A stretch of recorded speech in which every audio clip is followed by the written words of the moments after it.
ओम गणपते नमः। ओम नमः शिवाय। मेरे YouTube चैनल देखने वाले सभी दर्शकों को मेरा प्यार भरा नमस्कार। 2 जून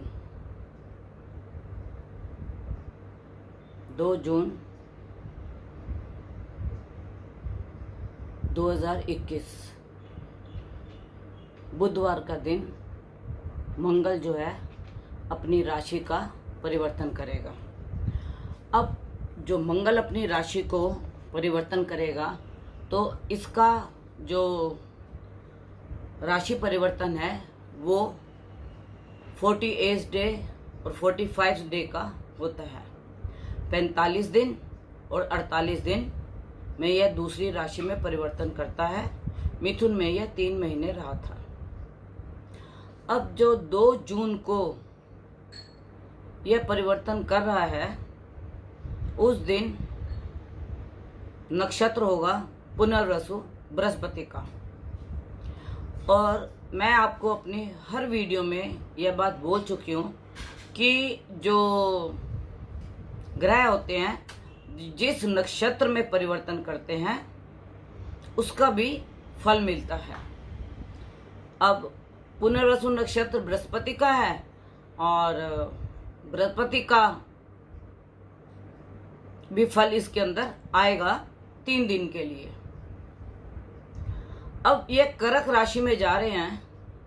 कर्क राशि काल पुरुष की कुंडली का 4था घर और बाकी जिनकी कुंडलियों में जहां बैठे होंगे उनका 4था घर वहां से देखा जाएगा। अगर तुला लगन है तो तुला लगन वालों का चौथी राशि वो पड़ेगी 10वें घर में, कर्म स्थान में। तो मैं आज आपको 2 राशियों के और 2 लग्नों के प्रभाव बताऊंगी जिससे आप अपने मंगल का पूरा ही प्रभाव जान जाएंगे। अब मंगल जब अपनी मित्र राशि कर्क में 2 जून को आएंगे तो पुनर्वसु नक्षत्र थोड़ा बृहस्पति का प्रभाव होगा इसके ऊपर और यह इसकी परम मित्र राशि भी है। इसका जो चंद्रमा है परम मित्र है और चंद्रमा की जो राशि है वो जल तत्व राशि है। अब आप ये देखिए कि जब यह उस राशि में परम मित्र राशि में ये नीच के कहलाएंगे। मंगल नीच के कहलाएंगे।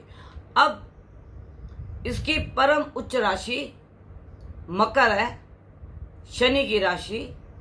शनि इसका शत्रु है मंगल का।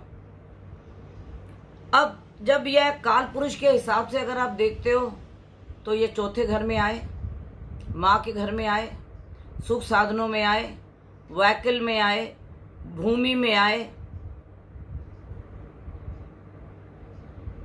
4था घर काल पुरुष से कर्क राशि का इन चीजों के लिए माना जाता है।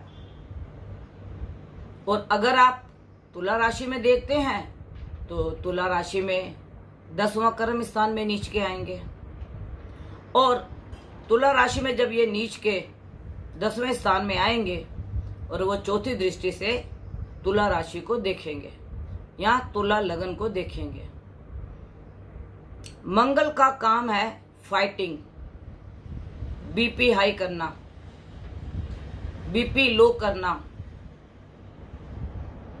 जिनकी तुला राशि है या तुला लगन है उनके लिए यह दिक्कत बन सकती है क्योंकि यह उसके लगन में देख रहे हैं और 7वीं दृष्टि उसकी अपनी परम उच्च राशि मकर पे होगी और मकर राशि जो है उसका जो मालिक है शनि वो वक्री है तो उसका भी फल नेगेटिव ही होगा। अब इसके बाद 6 जून को यह पुष्य नक्षत्र में आएंगे। 6 जून को यह पुष्य नक्षत्र में आएंगे। पुष्य नक्षत्र है शनि का। अब जब मंगल शनि के नक्षत्र में आएंगे तो ये मंगल शनि जैसा ही कार्य करेंगे और उसका जो मालिक है मकर का शनि वो खुद ही वक्री है, जिसके नक्षत्र में मंगल जाएंगे।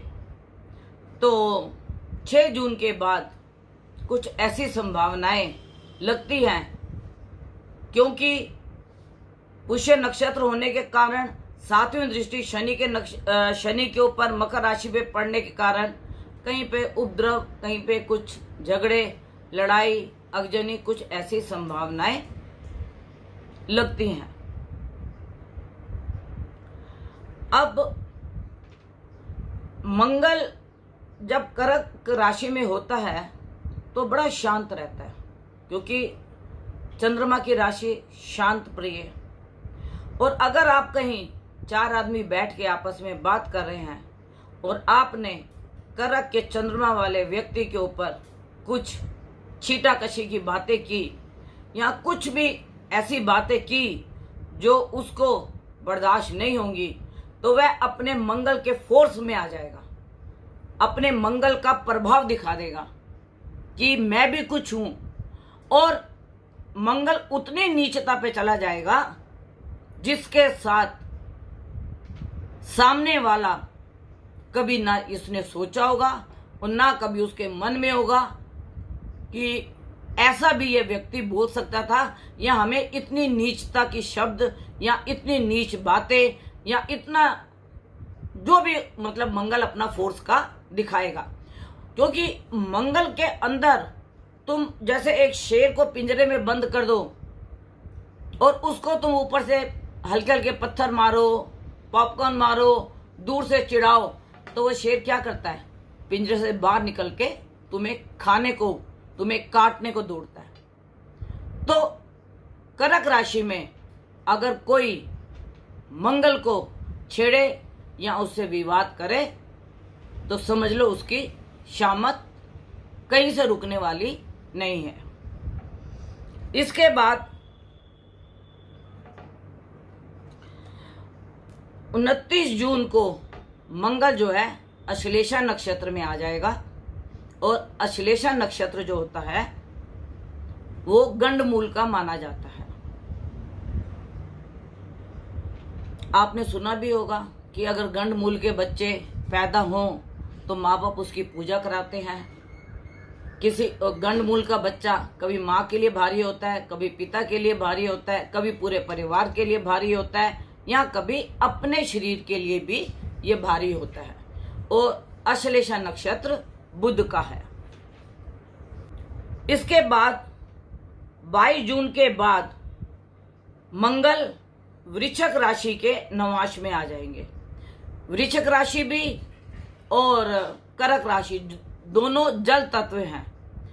इस समय में हमें तेज हवाओं का, तूफान का, कहीं बादल फटने का, कहीं पे बहुत अधिक बारिश होने का, कहीं पे बाढ़ आने का, कहीं पे चक्रवात आने का, ऐसी संभावनाएं लगती हैं, क्योंकि यह वृश्चिक राशि के नवांश में आ जाएंगे मंगल। वृश्चिक राशि भी जल तत्व, कर्क राशि भी जल तत्व। और यह तो सभी को मालूम है, जब कहीं पे बाढ़ आती है या भूकंप आते हैं और कहीं पे बहुत बड़ी आपदाएं आती है तो उसके बाद वहां पे बीमारी भी आ जाती है। और बिच्छू का आपने निशान देखा है, क्या होता है? डंक। बिच्छू का निशान डंक।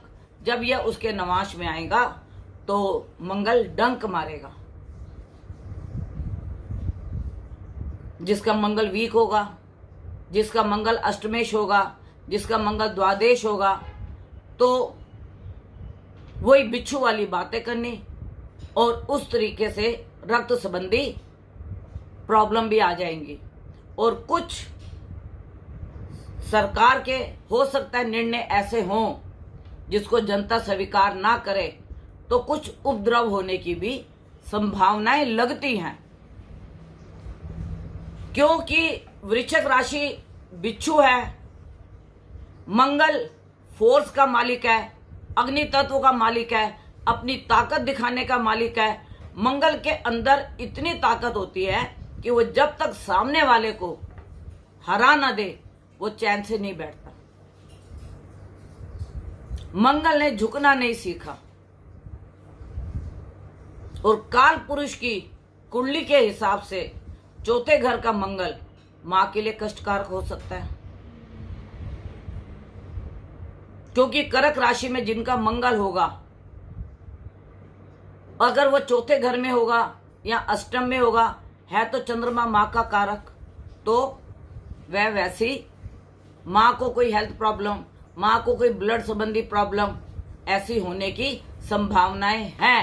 अगर उनका शरीर कमजोर है या उनमें इतना बल नहीं है, तो मंगल अपने बल से उनको नीचा कर देगा, क्योंकि नीच राशि में आ रहा है ये।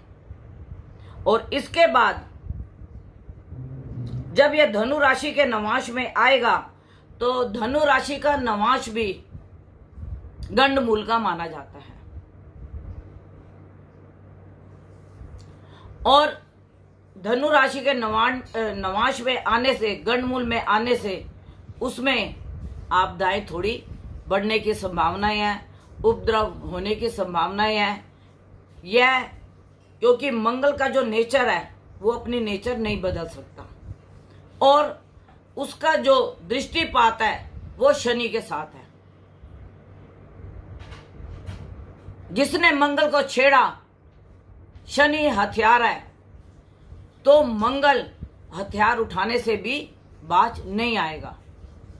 यह काम हथियार वाला या कोई गलत काम यह उपद्रवी लोग ही करते हैं, और जो अच्छे लोग होंगे वो अपने घर में शांत से बैठे रहेंगे, वो उपद्रव से दूर रहेंगे। और यह मेरी हर वीडियो में कहने की पूरी संभावना होती है कि कहीं उपद्रव हो तो आप अपने बच्चों को, पति को, भाइयों को, सबको उन उपद्रव से आप दूर रखो।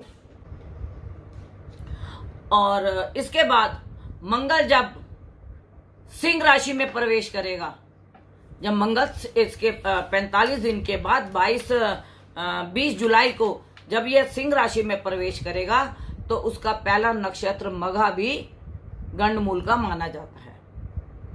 उस समय भी अभी जितने टाइम में ये मंगल पुष्य नक्षत्र में, अश्लेषा के नवांश में और वृश्चिक राशि के नवांश में, उनके नक्षत्रों में जैसे जैसे, और सिंह राशि के नक्षत्र में जैसे जैसे मंगल उनके नक्षत्र में आएगा, कहीं ना कहीं आपको उपद्रव, अगजनी की संभावनाएं, लड़ाई झगड़े की संभावनाएं, पुलिस बल से टकराव लेने की, जनता की संभावनाएं, यह थोड़ी सी संभावनाएं बढ़ जाएंगी। और मंगल और चंद्रमा दोनों का जल तत्व होने से,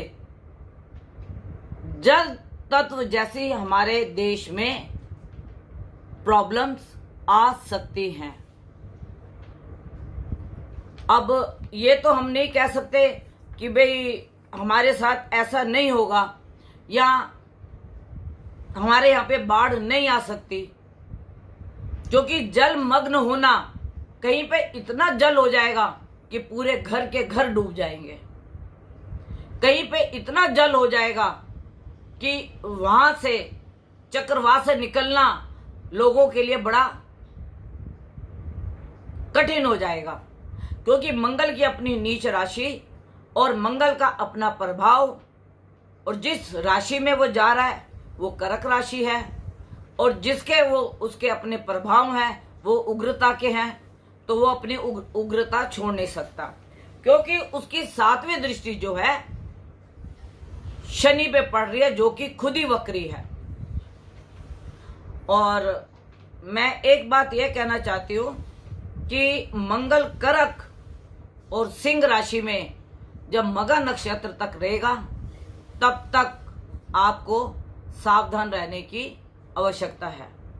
मेरा आप तक वीडियो पहुंचाने का या बना के पहले बताने का यही महत्व होता है कि आप इन सब चीजों से सावधान रहें,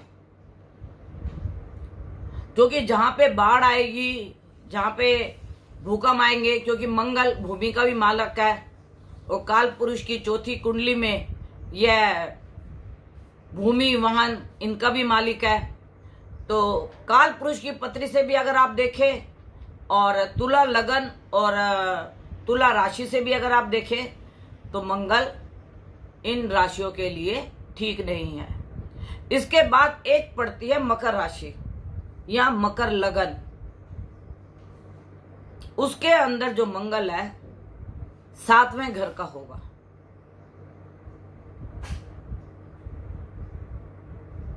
मकर से 7वीं राशि करक की पड़ती है और उसमें मंगल नीच का होगा। और अगर हम मकर राशि या मकर लगन के लोगों को बोले, उन्हें जितना भी चुप रहा जा सके, अपने गुस्से को कंट्रोल किया जा सके, अपने बीपी को कंट्रोल किया जा सके तो बहुत अच्छा है। नहीं तो उनके हेल्थ में हॉस्पिटलाइज होने की बहुत सी संभावनाएं हैं, क्योंकि मकर लगन मेरा भी है। आप ये सोचो कि मैं आपको YouTube में बता रही हूं तो मतलब हमारे को परेशानी नहीं आती, परेशानी हमें भी आती है। वो ग्रह जो हैं 12 राशियां, 9 ग्रह, 27 नक्षत्र, राजा हो महाराजा हो, उन सब के ऊपर इनका असर पड़ता है। और मेरा जो मकर लगन और मकर राशि वालों को कहने का महत्व है कि उनकी चौथी राशि पहले उनके कर्म स्थान पे पड़ेगी। हो सकता है कईयों की नौकरी चली जाए।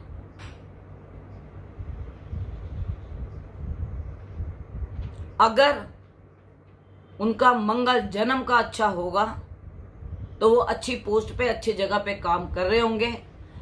और अगर मंगल उनका कर्म स्थान पे दृष्टि मारेगा तो उसके कर्म को नुकसान पहुंचाएगा। 7वीं दृष्टि वो मारेगा मकर राशि, मकर लगन के ऊपर, तो वो लगन को वीक भी कर सकता है, बीपी लो भी कर सकता है, बीपी हाई भी कर सकता है, वाणी में कटुता भी ला सकता है। 8वीं दृष्टि उसकी पड़ेगी कुटुंब स्थान के ऊपर और कुंभ राशि के ऊपर। कुंभ राशि भी उसकी शत्रु है, उसका मालिक भी शनि है, वो भी वक्री है। तो जिन जिन व्यक्तियों का मंगल का कर्म स्थान पे, लगन पे, वाणी पे, अष्टम पे दृष्टि पड़े, उन्हें बहुत सावधान होके चलना चाहिए। और ये मैं इसलिए बोल रही हूं क्योंकि आप अपने आचार्य को अगर दिखाओगे तो वो आपको अवश्य इसके उपाय, इसके पाठ आपको बताएंगे। मेरे हिसाब से हनुमान चालीसा और हनुमान कवच, इसका पाठ आप करें तो मंगल का प्रभाव, मंगल की उग्रता थोड़ी कम हो जाएगी। और बाकी जहां पे भी ये लड़ाई झगड़े की संभावना बने, कहीं पे अहिंसा होने की संभावना बने, तो मेरा आप सबसे यही निवेदन होगा कि आप उसमें आगे ना हो या बीच बचाव करने की कोशिश ना करें, क्योंकि इसके अंदर अगर आपका मंगल खराब है तो आप फंस सकते हैं। और यह तो मैंने आपको आज मंगल का बताया, क्योंकि मेरा सबसे ज्यादा महत्व ये होता है कि जब कोई ग्रह राशि परिवर्तन करे, नक्षत्र परिवर्तन करे, तो हमें उसके बारे में अपने जितने भी देखने वाले दर्शक हैं, व्यूअर्स हैं, क्लाइंट्स हैं, उन सब तक यह बात पहुंच सके। और मैं आपको बोलूंगी जितना आप हनुमान जी का पाठ, क्योंकि आजकल मंदिर तो देखो बंद है, आप घर में बैठ के हनुमान का पाठ कर सकते हैं। ये आपके हनुमान, ये सुंदरकांड का पाठ कर सकते हैं आप, और इसके अंदर हनुमान जी के अष्टक जो है उसका पाठ कर सकते हैं। इससे यह प्रभाव होता है कि हमारी उग्रता, जैसे बीपी हाई हो तो उसको ठंडी चीज देते हैं कि उसका बीपी लो हो जाए, और बीपी लो हो तो उसको नमक मिला के उसको नींबू पानी पिलाते हैं, कॉफी पिलाते हैं कि उसका बीपी नॉर्मल हो जाए। तो इसी प्रकार ये ग्रह है। अब इस वक्त ग्रह जो है नीच बन के आया हुआ है, तो यह हमारे को जब जब नक्षत्र चेंज करेगा तो आपको ये सब घटनाएं देखने को मिलेंगी। तो इसलिए मैंने आज आपको 2 जून से पहले यह वीडियो पेश की है कि आप सब लोग 2 जून से लेके 20-22 जून तक अपने को संभाल कर रखें, अपनी हेल्थ का ध्यान रखें, उग्र ना हो, गुस्सा ना हो, और जितना आप अपने आप को कंट्रोल रखेंगे तो मंगल आपका कुछ भी नहीं बिगाड़ सकता। और मेरा आपसे हाथ जोड़ के निवेदन है, सरकार की गाइडलाइंस के ऊपर ध्यान दें, उपद्रव हिंसक घटनाओं में मत जाएं, और अपना दिमाग भी वहाँ मत लगाएं, और अपने माता पिता, अपने गुरुजन का आशीर्वाद लें। और बस मैं आपको इतनी प्रार्थना दे सकती हूँ कि आप और आपका परिवार सुखी रहे, कोरोना से दूर रहे, और कोरोना के साथ जीने की आदत डाले, मास्क कभी भी ना हटाए। जब कोरोना की वैक्सीन अच्छी आ जाएंगी, पावरफुल आ जाएंगी, फिर अब बिना मास्क के भी घूम सकते हैं। और अगर मेरे से कोई कांटेक्ट करना चाहता है 98-109-30691 9999338366, ये मेरा कांटेक्ट नंबर है। 11 बजे से 4 बजे के बीच में आप मेरे से फ़ोन पे बात कर सकते हैं।